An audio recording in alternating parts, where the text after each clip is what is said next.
Minded people welcome back to my channel. நீங்க உங்க growthல ரொம்பவே சீரியஸா இருக்கீங்க அப்படின்னு சொன்னா யூடியூப் சேனலை சப்ஸ்கிரைப் பண்ணிட்டு கண்டினியூஸா வீடியோஸ் பார்த்துட்டு வாங்க. அப்பதான் யூஸ்ஃபுல்லான இன்ஃபர்மேஷன்ஸ்லாம் உங்களுக்கு டெய்லி கிடைக்கும். ஸோ டுடே டாஸ்க் என்னன்னு பார்த்தீங்கன்னா டிஜிட்டல் மார்க்கெட்டிங் தான். இந்த 2025ல டிஜிட்டல் மார்க்கெட்டிங்னா என்ன, அது எப்படி யூஸ் ஆகுது அப்படின்றதெல்லாம் நம்ம வந்து பார்க்க போறோம். ஸோ டிஜிட்டல் மார்க்கெட்டிங்ன்றது நம்ம லைஃப்லயே யூசேஜ்க்கு அப்பாற்பட்ட விஷயம்னு சொல்லிட்டு நிறைய பேர் நினைச்சிட்டு இருக்காங்க. பட் அப்படி கிடையாது.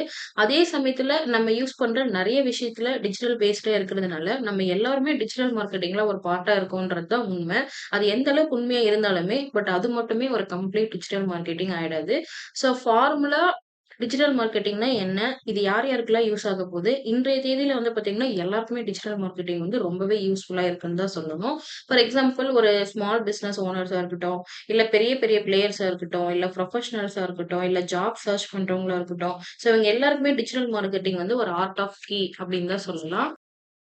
டிஜிட்டல் மார்க்கெட்டிங்னா என்னன்னா, அந்த வேர்டுலயே தெரிஞ்சிருக்கும். Digital plus marketing. இந்த மார்க்கெட்டிங்ன்றது ரொம்ப வருஷத்துக்கு முன்னாடி இருந்தே இருக்கு. முன்னாடிலாம் வந்து பார்த்தீங்கன்னா, ஒரு நியூஸ் பேப்பர் மூலியமா நெறைய அட்வர்டைஸ்மென்ட்லாம் குடுத்துட்டு இருந்தாங்க. ஸோ அத வந்து ஒரு ட்ரெடிஷனல் மார்க்கெட்டிங் அப்படின்னு நம்ம சொல்றோம். ஸோ அதோட அட்வான்ஸ் தான் வந்து பார்த்தீங்கன்னா, இந்த டிஜிட்டல் மார்க்கெட்டிங் அப்படின்னு சொல்லலாம். இன்னும் சிம்பிளியா சொல்லணும்னா, இப்ப இருக்க நெறைய எலக்ட்ரானிக் டிவைஸ், அந்த கெட்ஜெட்ஸ் அதெல்லாம் யூஸ் பண்ணி, ஒரு இன்டர்நெட் மூலியமா நம்ம எஃபோர்ட்ஸ் எல்லாம் போட்டு ஒரு மார்க்கெட்டிங் பண்றோம் பார்த்தீங்களா? அதுதான் டிஜிட்டல் மார்க்கெட்டிங்.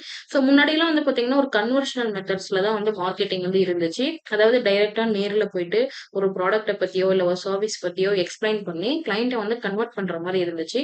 பட் அதுலலாம் கிடைக்காத சில விஷயம், சில ஆப்பர்ச்சுனிட்டீஸ் வந்து இந்த டிஜிட்டல் மூலியமா கிடைக்கிறதுனால தான் இது டிஜிட்டல் மார்க்கெட்டிங் அப்படின்னு சொல்றாங்க. இப்ப இருக்க நெறைய பேர் டிஜிட்டல் மார்க்கெட்டிங் அப்டின்னா, ஒரு போஸ்ட் போடுறது, ப்ரொஃபைல் பிக் வைக்கிறது இந்த மாரிலாம் ட்ரை பண்றாங்க. This is not a digital marketing. The real digital marketing is using for ஒரு டிஜிட்டலோட பவர்ஸ் யூஸ் பண்ணணும். ஒரு டிஜிட்டலோட எஃபிஷியன்சி வந்து யூஸ் பண்ணணும். அப்படி யூஸ் பண்ணும்போது அதுல நெறைய ஸ்ட்ராட்டஜிஸ்லாம் வந்து அப்ளை பண்ணணும். ஒரு ப்ராப்பரான டிஜிட்டல் மார்க்கெட்டிங் கத்துக்கிறது நல்லதுன்றத தாண்டி ரொம்ப அவசியமான ஒரு ஸ்கில் அப்டின்னு நான் சொல்றேன். Instagram, Facebook இது மட்டுமே டிஜிட்டல் மார்க்கெட்டிங் கிடையாது. இது கூட நெறைய ஸ்ட்ராட்டஜிஸ், அப்ரோச்சஸ்லாம் சேர்ந்து ப்ராப்பரா லேர்ன் பண்றது தான் டிஜிட்டல் மார்க்கெட்டிங். ஸோ இதுக்கு ஒரு பெரிய ஹிஸ்டரியே இருக்கு. Email marketing, content marketing, affiliate marketing, influencer marketing, social media marketing, search engine marketing, search engine optimizations இந்த மாரி நெறைய இருக்கு. நானும் இந்த மாரி நெறைய யூஸ்ஃபுல்லான இன்ஃபர்மேஷன்ஸ்லாம் உங்க கூட ஷேர் பண்ண போறேன். ஸோ தொடர்ந்து வீடியோஸ் பார்த்து சப்போர்ட் பண்ணிட்டு வாங்க. Thank you.